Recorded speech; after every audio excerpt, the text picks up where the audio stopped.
नमस्कार किसान भाइयों। मैं डॉक्टर सर्वेश त्रिपाठी, कृषि विज्ञान केंद्र जावरा रतलाम से। और आज कृषि दर्शन की टीम कृषि विज्ञान केंद्र के माध्यम से हमारे प्रगतिशील किसान श्री डॉक्टर जितेंद्र पाटीदार जी के हम लोग आज उनकी खेत पर मौजूद हैं। और चूँकि अंगूर की एग्रो इंडस्ट्रीज अंगूर के माध्यम से इन्होंने एक खड़ा किया है, तो इसके बारे में भी इनके जो सदस्य हैं, चूँकि यह एक ग्रुप के रूप में, एक समूह के रूप में इसको खड़ा किया गया। इसमें अलग अलग लोगों की भागीदारी है, जो गांव के लोग, तो इसको संगठित करके इन्होंने इस इंडस्ट्रीज को खड़ा किया है। तो हम बारी बारी से सबके विचार जानेंगे, किस प्रकार से इन्होंने इंडस्ट्री को खड़ा किया और कैसे अंगूर को इस रतलाम ज़िले में इंट्रोड्यूस किया, इस सब के बारे में हम जानेंगे। तो सबसे पहले इस संस्था के और इसके वरिष्ठ हमारे जमनालाल पाटीदार जी हैं। मैं इनसे जानना चाहूँगा कि इसकी शुरुआत आपने कैसे करी, कैसे संगठन को अपने अपने लोगों को इकट्ठित करके और ये अंगूर को यहाँ पर खेती शुरू करके और फिर आपने इंडस्ट्रीज तक पहुँचाया। तो थोड़ी सी अपना परिचय देते हुए और आप जरा बताएं इसको। मेरा नाम जमनालाल पाटीदार है जी। गांव तितरी का रहने वाला हूं। आप और हम अभी तितरी में ही हैं। आपका प्रश्न था कि ये आपने सब कैसे किया। आज अंगूर हैं, अंगूर के प्रोसेसिंग प्लांट है। हमारा गांव तितरी खेती के नाम से ही जाना जाता है। हमारी गांव तितरी की पहचान ही मात्र खेती है, खेती के अलावा और कुछ नहीं। और खेती में यहाँ हमारे पूर्वज के ज़माने से ही कुछ नया करने की, उस समय भी नया करते थे और बाद की पीढ़ी भी भाई वो ललक आज भी है कि हम कुछ खेती में नया करें। और उस नए की वजह से आज तितरी मध्य प्रदेश और इंडिया में भी उसका नाम है। रही बात अंगूर की, तो अंगूर के पहले हम टमाटर और मिर्ची की खेती करते थे और उसकी बिक्री व्यवस्था पूरे इंडिया में थी हमारी और हमारे ग्रुप की। उसी को देखकर जब हम महाराष्ट्र जाते थे, जैसे बम्बई मार्केटिंग करने जाते थे, तो वहाँ अंगूर का देखा कि यहाँ अंगूर आ रहे, उन किसानों से हम मिले। और वो समय था 70 के आसपास का। उसके बाद उन किसानों से मिले, वहाँ गए महाराष्ट्र में, वहाँ देखा। उसके बाद अंगूर हमने लगाना चालू किया। अंगूर लगाया और सन 84 में अंगूर लग कर फसल तैयार हो के मार्केट में हमने पहली फसल सन 84 में अंगूर, खाने वाला अंगूर था उस समय, सफलतम 5 साल के अथक प्रयासों के बाद। उसके बाद में यहाँ बारिश की कमी हो गई, तो 95 से 2002 तक बारिश की कमी रही और उस कमी के खातिर हमारा खाने वाला अंगूर पूरा कट गया। उसके बाद हम वहाँ बैठे नहीं रहे, कुछ ना कुछ आगे कुछ करना है। महाराष्ट्र का चक्कर सतत लगाते रहे। महाराष्ट्र में आज भी जाना आना है और सारी खेती टमाटर, मिर्ची और अंगूर, ये सभी खेती हम महाराष्ट्र से ही देखकर और वहाँ से सीखकर ही किया है। यहाँ तक कि हमारी वाइनरी का भी पूरा प्रोजेक्ट महाराष्ट्र के किसानों ने ही सिखाया है। वहीं देखकर आए, पूरी पॉलिसी, कानूनी मदद, सभी कुछ। उसके बाद में टमाटर ख़त्म हुआ, अंगूर हमारे आए, अंगूर भी ख़त्म हो गया। उसके बाद में फिर हम वहाँ महाराष्ट्र गए, तो वहाँ 2001 में महाराष्ट्र में अंगूर की नई पॉलिसी बनी। और उस समय जिन किसानों से हम टच में थे, संपर्क में थे, उनके वहाँ भी अंगूर, वाइन प्रजाति के अंगूर के बगीचे देखे। हमने भी सोचा कि हम भी वाइन प्रजाति के अंगूर लगाएं और ये खेती करें। उसमें सबसे बड़ा फ़ायदा ये था, इसमें पानी कम चाहिए, खाने वाले में पानी ज़्यादा चाहिए। बाद में हमने यहाँ लगाया, हम अंगूर की फसल में सक्सेस हुए, वाइन वाले में भी। लगाने के बाद अब इस अंगूर को कोई लेता नहीं है, क्योंकि इसका कोई मार्केट है नहीं। खाने वाले में और वाइन वाले में अंतर, दोनों में अंतर है। खाने वाले में बीज नहीं है और इसमें बीज है। सीड वाला अंगूर बिकता नहीं। फसल हमने लगा दी, यहाँ वाइन बनने की कोई नियम थे नहीं, तो हमारा दिमाग में ये भी रहा कि हम वाइन अंगूर का प्रसंस्करण करें और वाइन बनाने का प्लांट लगाएं। इसके लिए नियम नहीं था, उसके लिए सरकार के पास भी गए। सरकार ने 2006 में अंगूर प्रसंस्करण नीति बनाई, जो मध्य प्रदेश की पहली बार वो कानून में लाया गया और उसके तहत ही ये वाइनरी का यहाँ निर्माण हुआ, जो आज आप और हमारे सामने है। बहुत बहुत धन्यवाद जी। अब मैं आपसे जानना चाहूँगा कि इसमें कितने एरिया अभी अपने तितरी गांव में, चूँकि मुझे आप लोगों ने बताया कि इसमें 19 पार्टनर जो है, यानी 19 लोगों ने मिलकर इसको खड़ा किया है, तो कितना एरिया अभी अंगूर में इस गांव से लोग जो है खेती कर रहे हैं, कितने एरिया इसमें कवर है और कितने लोगों ने अपना अपना योगदान दिया है, थोड़ा इसके बारे में जानकारी दें। मेरा नाम मोतीलाल पाटीदार है। मैं भी गांव तितरी का निवासी हूं और जो अभी दादा ने बताया कि हम लोग सब ग्रुप में 19 भागीदार, 19 किसान मिलकर के हम लोग जो हैं ये काम, इस फर्म को चला रहे हैं। और इस वाइनरी के लिए हम लोगों ने 19 और 2-4 लोग और ऐसे करके 25 लोगों ने अभी अपने अपने खेत पर करीब 140 एकड़ के लगभग हम लोगों ने अंगूर लगा रखे हैं। और वो सारा अंगूर यहाँ प्रसंस्करण के लिए इस इकाई में आता है।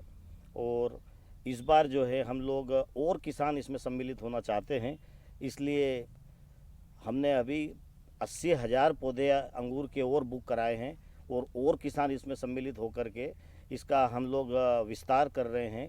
और विस्तारित क्षमता होने के बाद में हम लोग करीब करीब 300 एकड़ अंगूर का क्षेत्रफल इसमें करने में सफल होंगे। और इसके लिए हम एक दूसरी इकाई भी बना रहे हैं और निश्चित रूप से वो जब अंगूर आएगा वो इकाई बनेगी तो आज हम लोग प्रत्यक्ष और अप्रत्यक्ष रूप से हमारे साथ जो लोग जुड़े हुए हैं, लगभग 300 से 350 लोगों को आज रोज़गार मिल रहा है। और जब हम विस्तारित करेंगे उसके बाद में 1000 से 1200 लोगों को हम लोग रोज़गार देने में सफल होंगे। ये निश्चित रूप से हमने इसी चीज़ को सोच करके ये काम आगे बढ़ाया था। चूँकि किसानों की, हम सब जानते हैं पूरे भारत में इस बात की बातें चर्चा होती है कि किसानों की उपज का समय पर उचित मूल्य नहीं मिलता जी। और वही हम लोगों को एक चिंता थी कि जब भी हमारी फसल मंडी में आने के लिए तैयार होती थी, बाज़ार टूट जाते थे। अंगूर की खेती हम खाने वाले अंगूर की उपज करते थे, लेकिन वो समय पर उसके रेट नहीं मिलते थे। उसके बाद में ये जैसा कि आपने बताया कि प्रसंस्करण के बारे में हमने सोचा कि क्यों न हम हमारी उपज का वैल्यू एडिशन करें, मूल्य संवर्धन करें। अब उसके लिए हमें प्रसंस्करण में जाना था। सरकार ने हमें काफ़ी सपोर्ट किया। महाराष्ट्र, चूँकि भारतवर्ष में अंगूर से जो रेड वाइन थी, लोगों को बहुत सारी भ्रांतियाँ थी वाइन को लेकर के कि वाइन कहीं लीकर तो नहीं है, ये हम लोग भी इससे डरते थे। लेकिन जब पता चला कि वाइन एक हेल्थ ड्रिंक है और वाइन पूरे दुनिया के अंदर एक हेल्थ ड्रिंक के रूप में जानी जाती है, तो फिर हम लोगों ने उसमें अपना उत्साह दिखाया और सरकार ने उसमें आगे आकर के हमारी मदद की। और अंगूर प्रसंस्करण के लिए जितनी भी शासकीय व्यवस्थाएं थी, कानूनी व्यवस्थाएं थी, उसको कैबिनेट में जाकर के एक नीतिगत व्यवस्था सुनिश्चित की।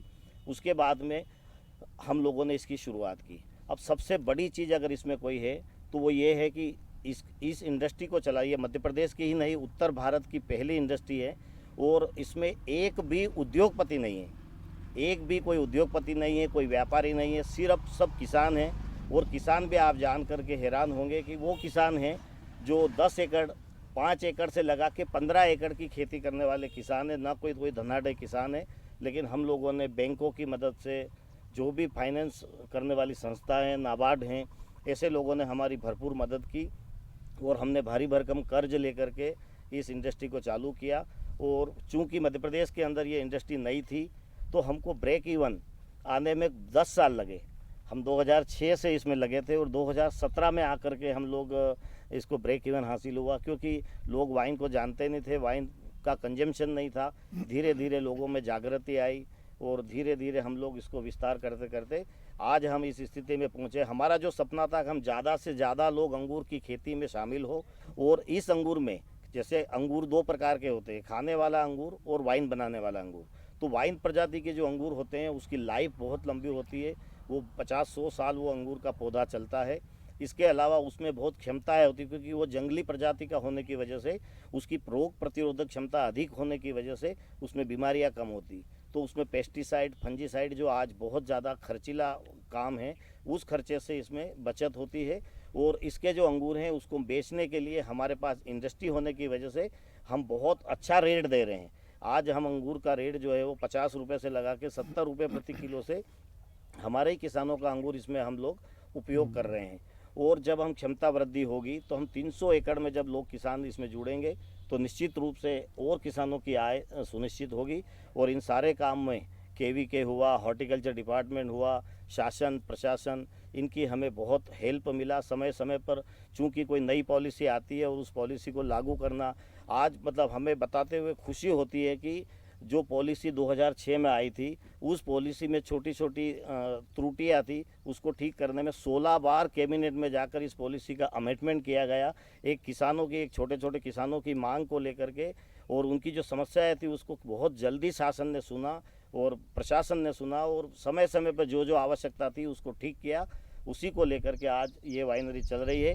और निश्चित रूप से हमारा अगला जो नेक्स्ट जो हमारा प्लान है वो अभी हम मध्य प्रदेश तक अपने आप को सीमित किया हुआ है। हम बहुत जल्दी दिल्ली और राजस्थान के होते हुए हम आने वाले 2 से 3 साल में हमारा जो उत्पाद है उसको अंतर्राष्ट्रीय बाज़ार में वो कैसे पहुँचे, उसकी क्वालिटी क्या हो, उस पर हम लगातार काम कर रहे हैं। और जो अंगूर लगाने की बात है तो मैं शासन प्रशासन से एक अनुरोध करना चाहूँगा कि अंगूर की जो खेती होती है वो बहुत महंगी होती है। प्रति एकड़ अंगूर लगाने में 8 से 9 लाख रुपए प्रति एकड़ का खर्चा होता है और उसमें हॉर्टिकल्चर डिपार्टमेंट की भी कुछ सहायताएं किसानों को मिलती है। तो जो हमारे और आसपास के नए किसान जो छोटे छोटे किसान अंगूर में सम्मिलित होना चाहते हैं उनको अगर वो हॉर्टिकल्चर की व्यवस्था के साथ अगर कुछ उनको सहायता मिलती है, जो योजना भी है स्कीम भी है, लेकिन उसमें बजट समय पर नहीं होता है। बजट अगर उसमें और मिलता है तो ज़्यादा से ज़्यादा लोग उसमें सम्मिलित हो सकते हैं और ज़्यादा लोग इस अंगूर की खेती में सम्मिलित होकर के अपनी आय बढ़ा सकते हैं।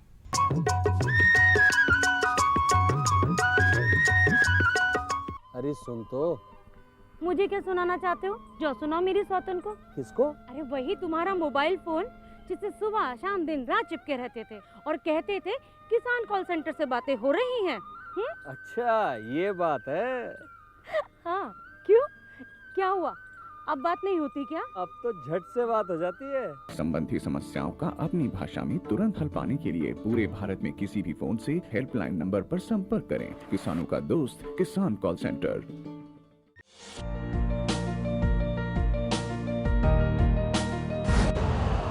यूरिया का स्वदेशी उत्पादन 70 लाख टन बढ़ाने के लिए 6 उर्वरक संयंत्रों का उद्धार किया जा रहा है।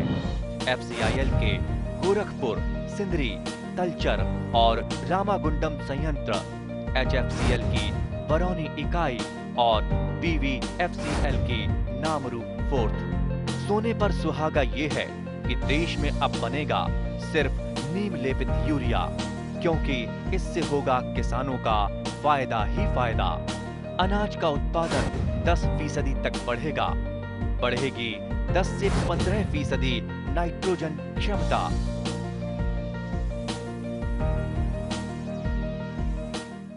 हमारे साथीदार थे अंगूर की और टमाटर की और तितरी के नाम में जो आज नाम लिया जाता है देश में, उसके पीछे मेरे एक साथीदार थे, उनका नाम था अंबाराम जी। और अंबाराम जी का दिमाग खेती के बारे में ऐसा इतना तेज़ था कि शायद ही कोई रिसर्च सेंटर पे कोई डॉक्टर हो या प्रोफेसर हो एग्रीकल्चर में, चाहे कितने ही पढ़े लिखे हो, पर उनका दिमाग बहुत ही अलग था। और जो भी लोग साइंटिस्ट लोग आते थे और जब उनसे बात करते थे तो उनको ऐसा लगता था कि यार हम अधूरे हैं इनके सामने। तो ऐसे हमारे साथीदार थे और उनके नाम पे ही MB वाइन है, उनका नाम अंबाराम जी था। MB से एम्बिशन अंबाराम जी और MB और हमारी पूजा की देवी अम्बा माता, इसलिए MB वाइन भी नाम रखा और उनके नाम सदा अमर रहे। जी जी जी। अच्छे आपने बताया। अच्छा, मैं अब ये थोड़ा मैं जानना चाहूँगा जितेंद्र पैटदार जी से कि अभी तो हमने आप पूरी कहानी सुनी किस प्रकार से आगे आपका ये इंडस्ट्रीज आप लोगों ने बढ़ाया और आपके इतने 19 लोगों के बीच में समन्वय बनाते हुए, चूँकि गांव में कई तरह की कठिनाइयाँ होती है, सारे कठिनाइयों को आप लोग जो है दूर करते हुए आपने इसको यहाँ तक लेके आए। तो आगे इसका एक्सपेंशन किस प्रकार से आप कर रहे हैं? रोज़गार इसमें कितने लोगों की आ रही है? तो इसके बारे में भी थोड़ा आप किसान भाइयों को जानकारी दें, क्योंकि जैसा कि आपने भी बताया कि मूल्य उचित नहीं मिलना किसी भी फसल के लिए एक बहुत बड़ा अभिशाप है कि मूल्य उचित नहीं मिलता है, किसान लागत लगाता है। पर आपने इसको वैल्यू एडिशन करके और इस मुकाम तक ले आए, तो अब इसका एक्सपेंशन क्या है, इसमें कितने लोगों को रोज़गार मिल रहा है और कितने लाभान्वित हो रहे हैं, थोड़ा इस पर भी आप जानकारी दें। तो चूँकि हमारे दूसरे किसान भाई इससे प्रेरणा लें, और आपके साथ कौन कौन से ऐसे संस्था भी जुड़ी हुई है जिससे आप मार्गदर्शन प्राप्त करते हैं, तो उनके बारे में भी जानकारी देंगे। सबसे पहले तो मैं धन्यवाद देना चाहूँगा सर्वेश जी आपको और केवी के जावरा कालूखेड़ा रतलाम की टीम को कि आप लोग जो सहयोग करते रहते हैं, और आज जो आप दूरदर्शन की टीम यहाँ रतलाम में आई और आपने चयन किया कि यहाँ की जो है वो शूटिंग भी जाना चाहिए देश के सामने, क्योंकि ये भी एक अच्छी स्टोरी है किसानों के लिए। तो आपका बहुत बहुत धन्यवाद उन सभी मदद के लिए जो आप प्रयासरत रहते हैं कि किस तरीके से रतलाम ज़िले के किसानों को सहयोग रहे। जैसा कि हमने जाना हमारे वरिष्ठ जमुना लाल जी से और हमारे बड़े भैया मोतीलाल जी से कि किस तरीके के संघर्ष के साथ में इस यूनिट को शुरू किया, और आज मिल कर के एक 19-20-25 किसान हम लोग सब मिल कर के अंगूर की खेती और ये वाइनरी उपक्रम हम लोग चला रहे हैं। राह आसान नहीं थी, 10 साल लगे ब्रेक इवन को आने में, क्योंकि एक चुनौती तो फाइनेंशियल थी। जैसे बोलते हैं ना भाई, कोई उपक्रम यदि सफल होना चाहिए तो, या कोई व्यवसाय सफल होना चाहिए तो क्या क्या चीज़ें होना चाहिए, पैसा होना चाहिए, जगह होना चाहिए, उसके कस्टमर होना चाहिए। जैसे ये खेती आधारित उपक्रम है तो वो खेती यहाँ होना चाहिए, है ना, सरकार की पॉलिसी होना चाहिए। लेकिन अगर मैं इस एमबी वाइन की बात करूँ, इस वाइनरी की बात करूँ जो प्रदेश की पहली वाइनरी यहाँ रतलाम में हम लोगों ने स्थापित करी है, तो एक भी चीज़ फेवरेबल नहीं थी। ना हम लोगों के पास में पैसा था, न यहाँ वाइन अंगूर की खेती होती थी, न इसका कोई कंजम्पशन था, न सरकार की पॉलिसी थी, न शिक्षा थी, न हम लोगों के पास कोई पुराना अनुभव था। लेकिन संगठन था, सब लोग साथ में थे, सब ने अपना अपना रोल निभाया, तो इसलिए आज इस मुकाम तक आ पाए। तो 10 साल लगे हमको ब्रेक इवन आने में। हमने बहुत छोटी शुरुआत करी। हमने जब स्टार्ट किया तो 50,000 लीटर क्षमता से शुरुआत करी, 10-15 एकड़ में अंगूर लगाए और 20 एकड़ में अंगूर लगाए। बाद में जो है वो हम लोग शुरू साल बहुत थोड़ी वाइन बना पाए, 25-26 हज़ार लीटर, अगले साल और कम, और उसके अगले साल और कम, और बीच में ऐसी स्थिति थी कि उपक्रम जो है वो बंद हो सकता था। लेकिन हिम्मत नहीं हारी, और नए इनोवेशंस क्या कर सकते हैं हम इसके अंदर, किस तरीके से नई चीज़ें ला सकते हैं, उन सब के ऊपर लगे रहें। और वहाँ से जो है वो सरकार की पॉलिसियाँ भी चेंज हुई, जैसा भैया ने बताया कि उसमें कई बार अमेंडमेंट्स हुए हैं, और उसकी मदद से भी ये एक सहयोग हुआ कि हम लोग इस वाइन को पूरे प्रदेश में हर ज़िले में पहुँचा पा रहे हैं आज। तो आज मुझे बताते हुए बहुत खुशी हो रही है। जैसा कि आपने पूछा कि भाई कितने लोगों को रोज़गार मिल रहा है, तो आज करीब 200 से अधिक लोग, मतलब आप हमारे जैसे 50 आउटलेट एमबी वाइन के अभी पूरे प्रदेश भर में चल रहे हैं, तो 150 लोग तो वहीं सीधे रोजगार उनको है, 50 लोग जो है यूनिट में, और अप्रत्यक्ष रूप से अगर गिनने जाए तो 1,500-2 हज़ार लोग जो है वो इस उपक्रम के साथ प्रत्यक्ष और अप्रत्यक्ष रूप से मिल करके, और सारे किसान, यानी हम भी सब गांव में ही रहते हैं। आज नई पीढ़ी जो है वो सब, अब जैसे जैसे उपक्रम बढ़ रहा है, हमने शुरू में जैसे 50,000 लीटर से शुरू किया, और आज हम लोग यहाँ करीब 5.5 लाख लीटर इस उपक्रम में बना रहे हैं। और अभी नया उपक्रम का काम हमारा शुरू हो गया है, जिसमें हम लोग उसको 15 लाख लीटर से शुरू करके उसको आगे और ले करके जाएंगे। तो इसके पीछे जो खेती होगी, चूँकि ये वाइन अंगूर की जो खेती है, ये किसान को जो यहाँ ट्रेडिशनल क्रॉप होती है उससे इसमें अधिक लाभ मिलता है। तो इसका फ़ायदा गांव के हर किसान को मिलेगा, हर परिवार को मिल सकता है जो भी इस उपक्रम के साथ में जुड़ेगा और जो किसान यहाँ पे करेगा। ठीक है, बहुत बहुत धन्यवाद। आपने किसानों को, हमारे जो भी किसान भाई दर्शक हैं उनको बहुत अच्छा आपने अपने प्रगति के बारे में बताया, अपने इनकम के बारे में बताया, रोजगार के बारे में बताया। निश्चित ही एक किसान भाइयों के लिए ये एक प्रेरणा का स्रोत है आपका जो ये एग्रो इंडस्ट्रीज, क्योंकि एक छोटे से ज़िले में और आपने नई क्रॉप शुरू करके और इस स्थिति पर आप पहुँचे हैं। किसान भाई के लिए और हमारे मध्य प्रदेश के किसानों के लिए एक बहुत ही अच्छा ये एक प्रेरणा है, मोटिवेशन का है। और मैं आप सभी को धन्यवाद दूंगा क्योंकि आपने जो है काफ़ी अच्छा ये काम किया है।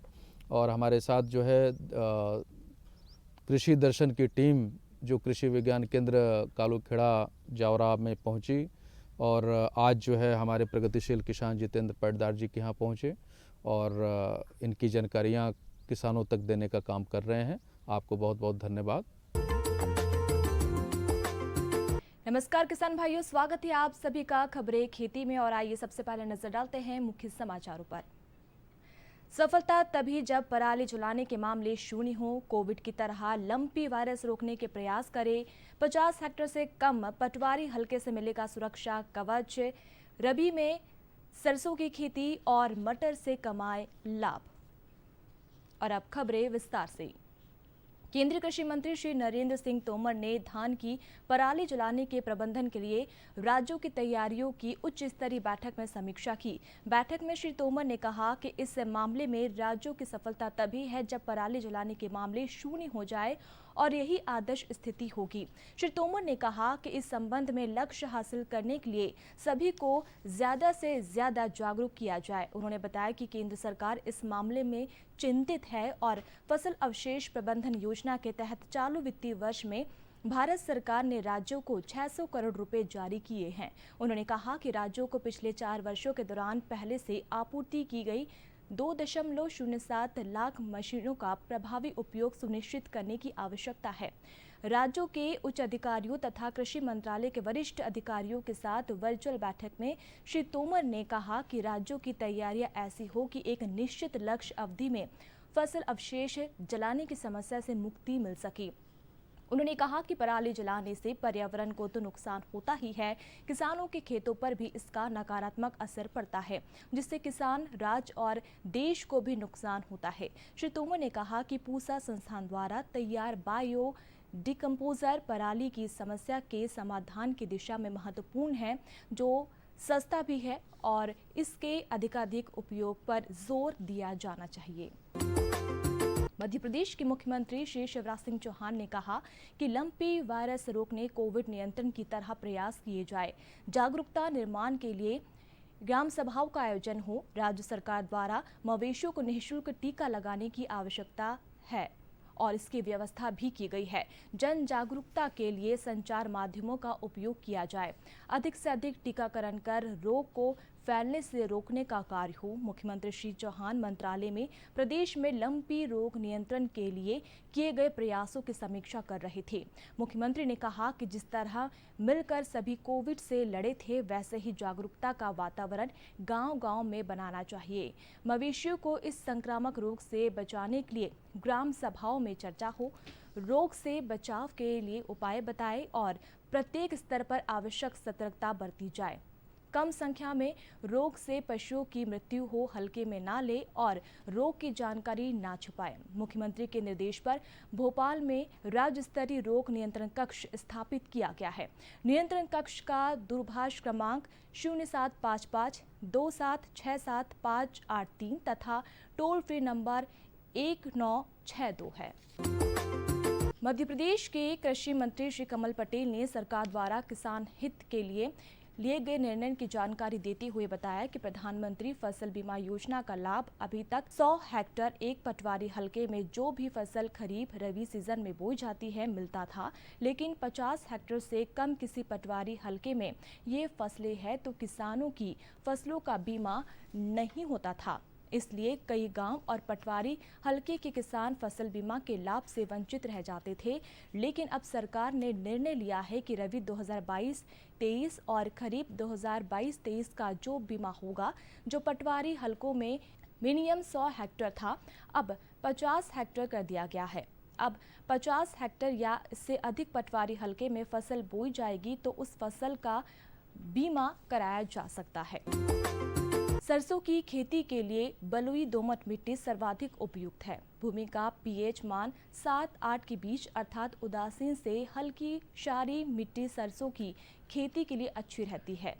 सरसों की खेती के लिए भुरभुरी मिट्टी की आवश्यकता होती है, जिसके लिए खरीफ में ली गई फसल की कटाई के बाद एक गहरी जुताई करनी चाहिए तथा इसके बाद कल्टीवेयर या रीटावेयर से जुताई कर मिट्टी को भुरभुरी बना लेना चाहिए। सरसों की फसल के लिए प्रति हेक्टेयर 5 से 6 किलोग्राम प्रति हेक्टेयर बीज की आवश्यकता होती है। सरसों की बुआई 15 अक्टूबर तक कर लेनी चाहिए। हरी मटर भारत में सबसे लोकप्रिय सब्जियों में से एक है। ये बहुत ही पौष्टिक होती है। इसमें पाचक प्रोटीन प्रचुर मात्रा में 7.2 ग्राम प्रति 100 ग्राम में रहता है। साथ ही इसमें शर्करा 7.2 ग्राम, विटामिन सी 9.0 मिलीग्राम तथा फास्फोरस भी रहता है।